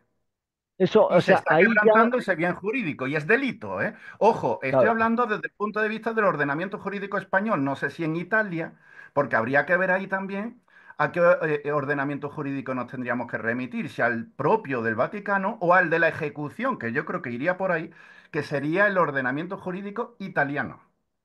mira, aquí se podría resumir esto diciendo que mientras que en un caso normal el prelado tiene la discrecionalidad para ofrecerle al numerario de turno la posibilidad de pedir voluntariamente la baja, aquí no es una facultad discrecional, sino una disposición reglada. Esa es la diferencia. O sea que el prelado tiene esa discrecionalidad según el artículo 31 de los estatutos en casos normales, pero no en un caso como este, en el que por mandato de la Santa Sede, a través del delegado papal, eh, esa posibilidad ya no es reglada, puesto que hay un mandato expreso de actuar de una manera determinada. Claro, y ahí es donde Cozumel tenía razón en que no Sí, se puede sí. dejar al arbitrio de una de las partes la ejecutividad de una resolución, claro. Ya, pero ¿No? yo Y tengo, desde tengo luego, otro punto. y al no llevar eso a cabo, supone, efectivamente, yo entiendo que con independencia de cómo sea la legislación vaticana, italiana o como quieras, con independencia de eso, si el prelado acepta la baja, yo creo que es claramente una desobediencia a la Santa Sede. Sí. En el ámbito O sea, español sería un delito de desobediencia, de incumplimiento de sentencia judicial firme. Bueno, pero a si es ver, que, Carmen ha levantado la mano y debe Sí, ser que hay algo importante por ahí. con esto, sí, yo quiero leer unas palabras de Cozumel que me mandó a mí, pero no, porque no está aquí ahora, que habla de esto y dice, si Ocariz no expulsa al pederasta por la sentencia, comete delito de desacato penal y contra la autoridad del Papa. Está penado con cárcel y si debe ser, Ocariz debe ser expulsado de la iglesia, me parece muy fuerte, del sacramento del orden y excomulgado por ello. No sé Sí, si pero tiene Carmen, datos Entonces, para decir esto, en pero lo nuestro estamos, dice. pero ordenamiento, hay en que ver nuestro lo que dice ordenamiento el orden. jurídico no existe ese delito de desacato. El desacato se entiende como contravenir una instrucción o faltar al respeto a un juez o a una autoridad administrativa. Aquí sería, Esto según, ojo, según el me ordenamiento jurídico refiero, español siempre, no, no, pero delito de esto está, desobediencia. claro, pero estamos aquí hablando del derecho de la Iglesia, del derecho de la Iglesia, no del derecho, es la Iglesia la que ha resuelto lo que ha resuelto, ¿no? Y le ha dicho a Ocariz que tiene que expulsar al pederasta. Sí, sí, Entonces, eso es él dice, y impecable. no sé, y me imagino que cuando dice esto y lo escribe en letras mayúsculas Mm. todo, comete desacato penal contra la autoridad del Papa, que esto está penado con cárcel. Debe ser expulsado de Sí, la pero Iglesia y del Carmen, es sacramento que del orden. Carmen, esas mismas palabras, esos mismos términos, lo utilizó él en este chat al que hace referencia, o grupo de WhatsApp al que hace referencia Antonio. Lo que pasa que aquí sí, hombre, y dentro del criterio de prudencia que tenemos que mantener todos para no cometer en nuestra ocasión, ¿no? En nuestro momento de hablar, un ilícito penal como puede ser injurias o calumnias, que tenemos que tener mucho cuidado. obviamente lo que tenemos también es primero que tener en cuenta cuál es el ámbito de El ámbito soberanía, de jurídico. jurisdicción. Claro, porque a lo mejor en Italia ni siquiera está tipificado como lo entendemos aquí en España, entonces no podemos tampoco pasarnos de frenada, tenemos que tener cuidado. Claro, claro. Ahí yo Una creo que cosa, la cuestión en este punto es que desde el punto de vista general, lo que sucedería es que Ocari desobedecería si aceptara esa baja.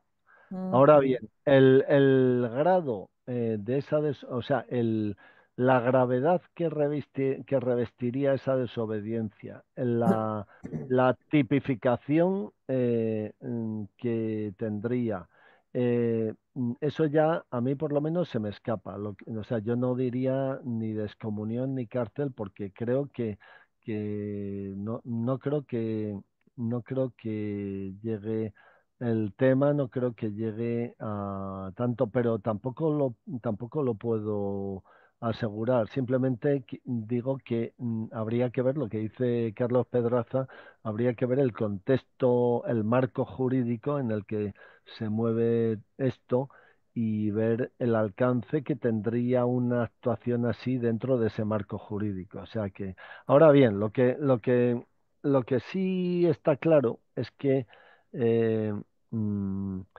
las diferencias que teníamos la semana pasada, yo ahí reconozco que Cozumel tiene bastante razón, o por no decir casi toda o toda, respecto de lo que yo sostenía. Pero también quiero decir una cosa, y es que yo creo que con gente mafiosa como el Opus Dei, hay que procurar que el tiro sea certero, ¿eh? O sea, que el tiro sea certero.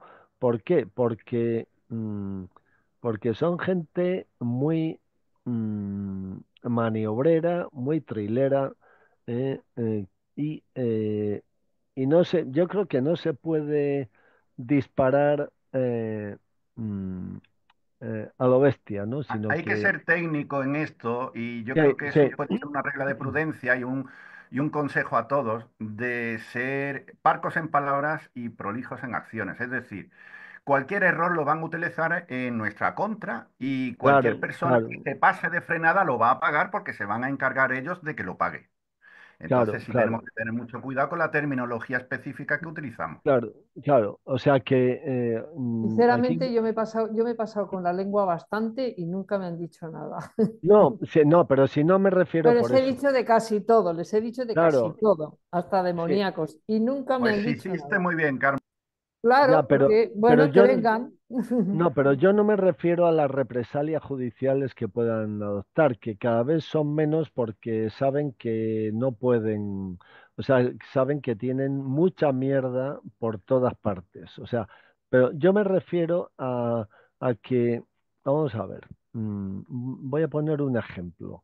En España, poco a poco ha habido una mm, invasión del Código Penal en otras áreas, ¿eh? O sea, por ejemplo, actualmente en el Código Penal se contempla el delito medioambiental, el delito urbanístico, el delito contra los bienes culturales, bueno, el delito de injurias, etcétera, ¿no? Entonces, eso a los jueces, yo lo sé positivamente, les pone negros, por una razón, y es porque hay una serie de ámbitos que están precisamente destinados a esos contenidos. O sea, por ejemplo, el delito urbanístico no se tipificaría como tal si las administraciones públicas actuaran bien en materia urbanística, porque las actuaciones públicas en materia urbanística pues tienen sus códigos disciplinarios y o sea, y entonces lo que deberían de hacer es aplicarlos. O sea, si un ayuntamiento, si una comunidad autónoma, si el Estado no persiguen administrativamente a los infractores urbanísticos, pues entonces eso queda impune. La legislación ha entendido que a base de meter determinadas cuestiones urbanísticas en el Código Penal van a solucionar los temas y se equivocan, porque por lo menos en el campo que yo conozco, la experiencia es que los jueces ante un supuesto delito urbanístico siempre se escaquean, porque ellos entienden que el ámbito para perseguir las infracciones urbanísticas es el administrativo y no el penal. Entonces, yo lo que vi la semana pasada, y eso lo sostengo, es que creo que hablar de excomunión, hablar de cárcel, hablar de tal, cuando a lo mejor el Código Penal eclesiástico está en mantillas, pues es una temeridad porque te puede salir el tiro por la culata. O sea, yo creo que cuando se pone una denuncia hay que ir pegando bien el tiro, ¿eh? Hay que pegar bien el tiro, ¿eh?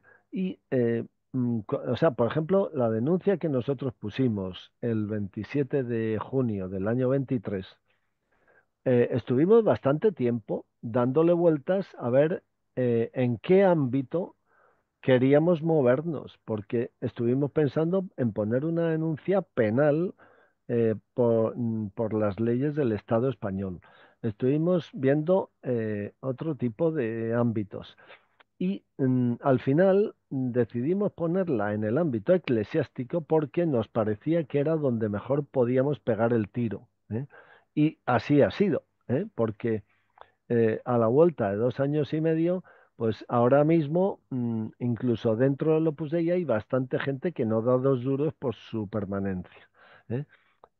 O sea que creo que el elegir bien el tiro y pegarlo bien es fundamental porque de lo contrario, incluso el propio prestigio del denunciante se puede ver ridiculizado, ¿no? O sea, el pensar que todo termina en pena de cárcel, pues no es así. O sea, de hecho, pues incluso en España, en el ámbito tributario, pues hay muchas medidas administrativas punitivas antes de la cárcel. O sea bueno, o sea, quiero decir que Y pretender hay otro matar, elemento, Antonio, además. Hay otro elemento junto a lo que estás diciendo, que tienes toda la razón. Lo que ha quedado patente y manifiesta la desobediencia de Ocariz a lo eso que ha dicho sí, el tribunal. O sea, el Y eso es, concepto, exacto. Igual que la diplomacia nació entre el Estado Vaticano, el Papado y España, bueno, la primera oficina diplomática fue la española allí, a la Iglesia como institución orgánica y tal, o a la jerarquía eclesiástica, no le ha pasado desapercibida esa desobediencia. Y haya o no haya una ejecutividad civil, por decirlo así. ahí está, la Exacto, ya desobediencia está. ahí Exacto. está, o Y sea ya que, yo creo que con el tiempo llegará un capón que probablemente claro. a nosotros, bueno, al común de los cristianos no nos haga ningún ruido, pero que será muy sonado de puertas adentro.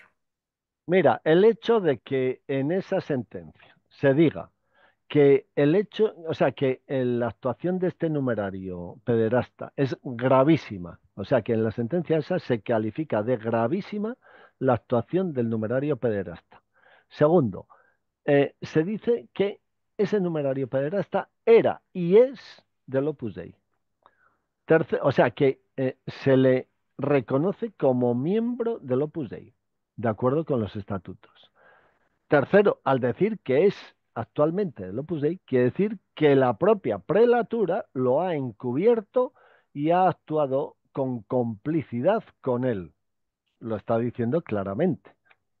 Y luego, al darle la orden de que lo expulsen al prelado, está diciéndole que al prelado que él no ha cumplido con su obligación de expulsarle por ser un hecho gravísimo, que está y además esa sentencia cita el artículo 30, que es el relativo a la expulsión, no el artículo 29, que es el relativo a la baja voluntaria. O sea que esa sentencia, como decía Ángel la semana pasada en su intervención, es claramente una sentencia contra el Opus Dei. aparte de contra el numerario abusador. ¿Eh? O sea, pero clarísimamente ahí la Santa Sede ha dejado patente que Ocariz ha estado cometiendo un delito de complicidad y abuso y encubrimiento de un hecho gravísimo. ¿Mm? O sea, eso está muy claro. ¿Eh? Antonio, Antonio, pero Dime. eso es el foco ahora. Yo no sé por qué siguen hablando del convicto. El convicto ya está convicto, no le han dado cárcel efectiva, ok, pero no lo quieren sacar del Opus Dei porque tienen la intención de seguir dándole trabajo de profesor. Y eso es lo que es No, inaceptable. pero bueno, pero ahí hay coartada porque los colegios supuestamente no son del Opus Dei. O sea que ahí el director del colegio puede ser. No, yo creo que ya no ha trabajado en ningún colegio, ¿eh? Creo que está bastante lejos de la labor de la docencia. Antonio se ha quedado sin luz. Sí. Bueno, Antonio se pero ha quedado sin luz, sí. tenemos a Cipriani también que no lo Te han estamos. hackeado, Antonio. Ya ¿Qué te tenemos ha a dos pasado? pederastas que ¿Dónde siguen estás? diciendo que el Opus Dei no los quiere soltar. Antonio Lo se ha mismo le ha quedado caído un clavado. rayo cerca Se y ha se ha quedado quedado sin clavado. luz toda la casa. Sí, creo que el conciliario te ha mandado un rayo. Antonio, para que te calles No, definitivamente. pero fíjate, Carmen, a mí una cosa que sí que realmente me estimula es que esta sentencia ha establecido una situación absolutamente distinta. Y a lo mejor ya no vemos la ejecutividad o que el Opus Dei cumpla como tal, pero sí vamos a ver a lo mejor sotoboche el cerrojazo definitivo al Opus Dei precisamente porque desde dentro del Vaticano ya se ha visto esto. Que muchos lo sabían, ojo, que eso es lo que tantas veces venimos diciendo, que había ciertas jerarquías eclesiales que se ha llevado muy bien con el Opus Dei y que ha hecho la vista gorda, pero que ya no queda ningún recurso para evitar que el Opus Dei sea metido eh, en vereda por la propia Iglesia. O sea, ya no hay ningún No, motivo para excusar esa situación. sí, No, pero sí, más allá de eso hay que hacer notar y hacer verle a la gente de que el Opus Dei encubre a abusadores sexuales como Cipriani y este Sanz. no, si la gente tiene muchísima información ya, pero quien no lo ha visto es que no lo quiere ver. Si no lo Oye, sacan a los Carlos, chicos del colegio del Opus Dei, ¿cómo lo van a, están aceptándolo? O no se hacen de la vista gorda. ¿Cómo vas a tener a tu hijo en un colegio donde tienes pederastas? Sí, pero que también viene bien que se sepa ya públicamente para que incluso esos altos jerarcas eclesiales que han hecho la vista gorda, pues no puedan seguir haciéndola, aunque sea por el Sí, bochorno que ellos mismos pueden pasar por cubrir sí, situaciones así. sí, oye, sí. Carlos, una A ver. pregunta. ¿No crees que tiene esto que ver? Pienso. El tema de la sentencia puede estar teniendo que ver mucho con la pertenencia a uno de los laicos a la prelatura. Es decir, si los laicos pertenecen a la prelatura, esto es un debate que hemos tenido otras veces en el Zoom y que da para Sí, varios Zoom. y he estado Porque, claro, presente y sé aquí, perfectamente por dónde vas, claro. exacto, exacto. Y como yo sé que tú tienes muy buen criterio jurídico en ese sentido, digo, bueno, ¿cómo lo ves? Porque yo no soy jurista, es decir, no me pierdo un poco, ¿no? Pero sí que me da el olfato a que tiene que ver con esto, por eso, tanto desde la acera o de la orilla de la iglesia han estado mirando con lupa a ver qué decían, como Mm, por parte de Ocariz, es decir, a ver cómo actúo, porque aquí había encubiertamente esta tesitura de los laicos, ¿no? ¿Lo ves claro, así o me claro, estoy...? claro, totalmente. El sentido Sí, del fallo de esta sentencia, y la sentencia es muy fina en eso, en el momento en sí. que se condena al Opus Dei se está dando por hecho que un laico es del Opus Dei y que el Opus Dei es responsable. Entonces, ahora nos encontramos con que la solución final del estatuto a lo mejor ya viene predeterminada por este lenguaje utilizado en esta sentencia. Claro, pero eso chocaría directamente, frontalmente, con la famosa contradicción que hay entre los estatutos, el Código de Derecho Canónico y la bula, Utsit, por la cual se establece la prelatura. Es decir, que el tema, Claro, yo pero es sé que es que el final, quedan 4 minutos, pero a mí me sí, parece que pero yo creo que es que estaría... la bula Utsit Sí, se va a tener que derogar y va a perder claro, toda vigencia. Exacto. sí. A ver, yo no soy un especialista del Opus Dei, pero No, no, ya, si, pero sí, sí tiene formación jurídica. claro, si entendemos que la prelatura es solamente un pueblo de clérigos, por decirlo así, pues inmediatamente se tiene que dejar sin efecto y de hecho esa sentencia penal del del Estado Vaticano, pues obviamente ya está preanunciando lo que va a venir, que es lo Es que venía lógico. Ujú. Antonio diciendo al principio. Es lógico. Ujú. Sí, a mí me gustaría dedicarle esto un poco más tiempo, los que sabéis más, porque es muy interesante, pienso, ¿eh? Es una sugerencia Sí, que se puede tener en cuenta o no, ¿eh? Sí, sí, lo que pasa que, además, Diego, el, aquí, el- perdona, Guillermo, habla. bueno, iba a decir, el día de ayer en Opus Libros salió un artículo, un escrito muy interesante de Gervasio, donde dice, bueno, a ver, en las diócesis, uno pertenece a una diócesis en función de su domicilio. Uno pertenece, por ejemplo, a una prelatura militar también en función de su domicilio.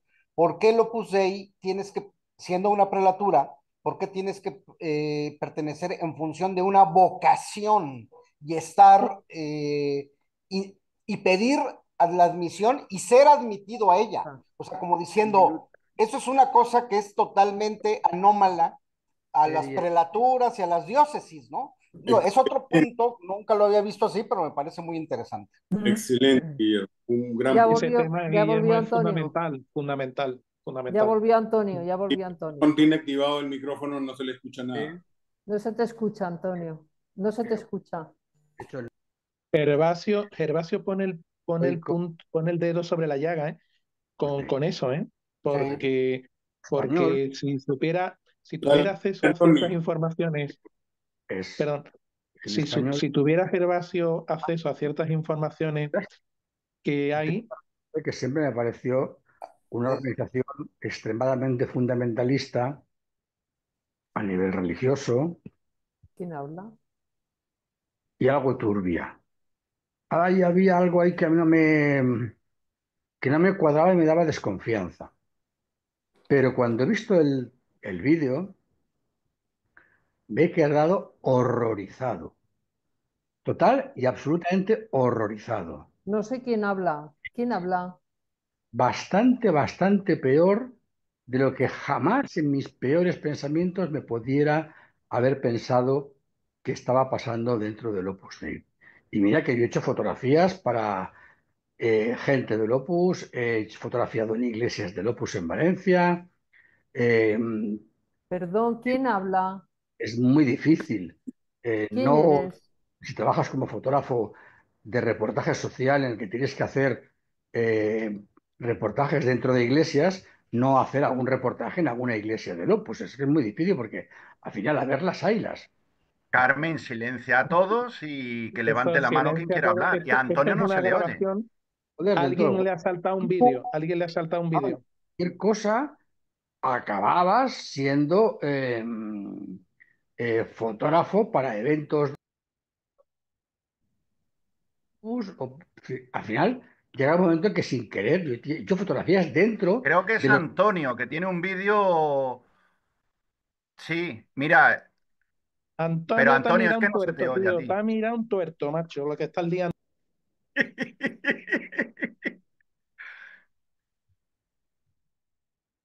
¿Por qué siempre fotografiaba solo? ¿Por qué nunca veía a nadie? ¿Por qué solamente había una persona? La voz es similar a la de Cozumel, pero parece que lo Sí, estuviera reproduciendo en un segundo plano. Y Antonio tiene el micrófono apagado, por eso. Ah, creo que Antonio, ya. te han hecho un maleficio, macho. Es que Desde la comisión. la grabación no se le escucha a Antonio. Algo pasa con su micrófono. Se ha cruzado eso. Antonio, no se te oye a ti, sino que se oye un audio por detrás. No, no se te oye, no se te oye.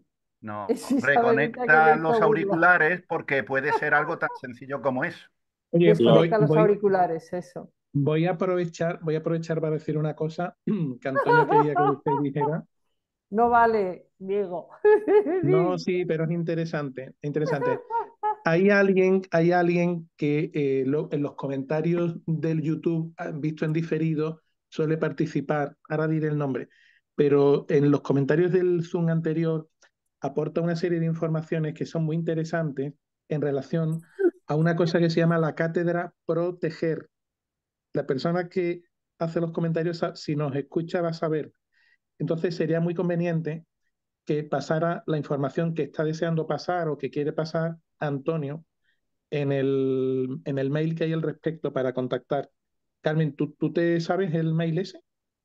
¿De quién? El de Antonio. Sí, el que tiene, Antonio tiene un mail dispuesto para que cuando hay alguien que quiere contactar a través de comentarios, pues, bueno, si no que lo diga Antonio Bueno, ahora. yo suele decir el de tiotoñín@yahoo.com. No, No Antonio, sé.